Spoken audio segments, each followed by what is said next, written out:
One of my favorite albums I've been listening to since I was 13 is My Bloody Valentine's Loveless. I know, man.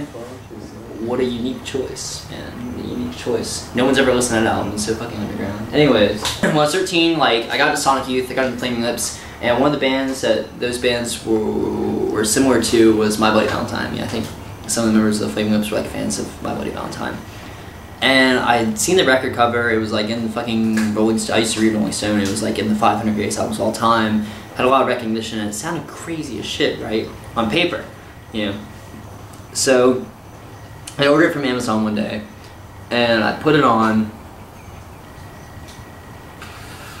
I was 13 years old, and I like didn't know a thing about love. Like, I might as well have been like some androgynous asexual amoeba at that age. You know what I mean? And like, what really struck me was just the overwhelming emotion of the whole album, and the fact that it was kind of schizophrenic in its, you know, sonic representations of emotions. Like, some people listen to an album and say that's the sound of falling in love and being in love, and some people listen to an album and say that's the sound of being out of love, being celibate, being miserable, and making out with your right hand every goddamn night. But I think that it's both. I mean, look at the album itself, look at the music itself.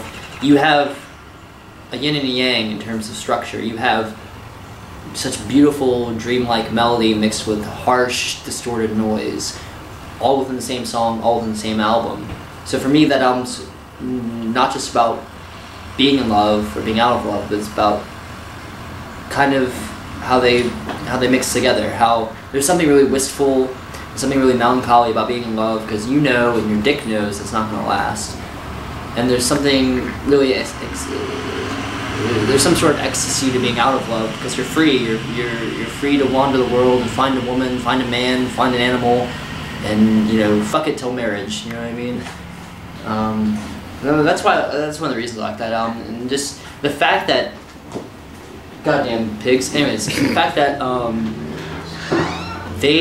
fucking Kevin Shields recorded that album with just guitars. All he did was hook up his guitar, use his tremolo bar a shit ton, you know, put some reverb, put some delay on it, and that's it.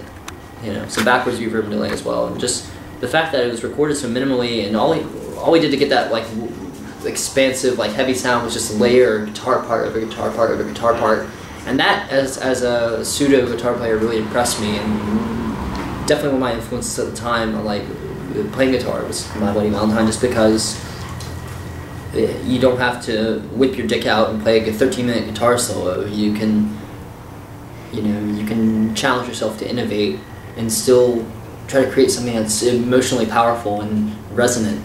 And they did a damn well job. A damn well job. Let's just leave out the word good, because that makes sense, right? Yeah, fucking dramatically.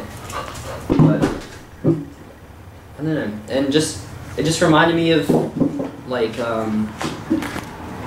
maybe it's nostalgic for these times as a kid where I would go out to the mall on Saturday nights in winter. And there'd be nothing but like street lamps. And it'd be really cold. You could tell it was cold. The street lamps look cold. Oh, Vince got a haircut. Even the street lamps look cold, and just wandering around the mall with my shitty family, I don't know, it made me not miss those days, because I was the most miserable elementary school kid. I was like fucking Morrissey of, you know, Hanover County public schools in terms of elementary school, you know what I mean? Like, I don't know, it reminded me of those days. It was like one of those few albums that brought back instant fucking nostalgia for childhood as a young teenager.